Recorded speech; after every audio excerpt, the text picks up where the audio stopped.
Last কথাটো হৈছে আমাৰ মাজত কিছুমান নেতা ওলাব। কি ওলাব? মোৰ স্বাৰ্থমতে টাইসন জাহিদুল মাইনুদ্দিনে কাম কৰা নাই তো এরিমসো আরেকটা গঠন করার প্ল্যান ইম্পর্ট আছে আমার মতে কাম করে নাই। ধরিল টাইসনে একটা ভুল করিলে, ধরিল জাহিদুলে একটা ভুল করিলে, নজরুলে করিলে, সেলিমে করিলে বা শাহনবাজ ভাই করিলে, সেন্ট্রাল কমিটির আর কোনোবাই করিলে, মাইনুদ্দিনে করিলে, ধরিল একটা ভুল করিলে, কিয় এইটো আমার মাজত আলোচনা করে সমস্যা সমাধান করা না যায়।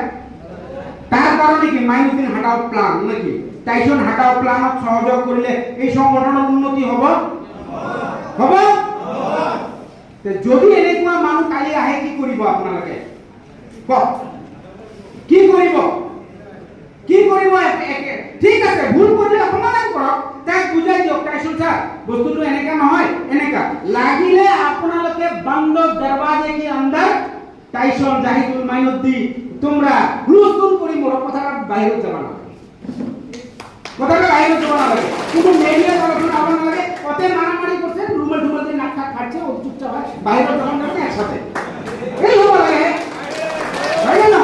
এনে কি ভুল করেছে টাইসনে, ভুল করেছে জাহিদুলে, ভুল করেছে মাইনুদ্দিনে, ভুল করেছে সেলিমে, ভুল করেছে নজরুলে, ঠিক আছে ভুল করেছে শাহনবাজ ভাই, ঠিক আছে রুমের ভিতরে আলোচনা করি অতে হল ফাইনাল সিদ্ধান্ত এ ভাই দেখ মোর ভুল হইছে এইবার কারণে তো ঠিক আছে এইবার তো চান্ত লেট টাইম কিন্তু এরকম না হবে ক্লিয়ার করানো ঠিক করা যায় না যায় তো তাক বাদ দিয়ে যদি ঠিক আছে টাইসন আর জাহিদুল তো থাক আমরা কি আরেকটা বাইসন আর মহিদুল মিলে একটা করি আরেকটা সংগঠন করি হবে নাকি এরকম? হ্যাঁ আলাদা শান্তনু ভুয়া স্যারে এটা কথা বারবার কইছে এমএলএ এমসিএলএ পঞ্চায়েত মেম্বার ওর পকেটত যাবার মানা কৰিছে। হয় যেতিয়াই আপোনালোকে ইহঁতৰ পকেটত যাব তেতিয়াই আপোনালোকৰ ধ্বংস আহিল।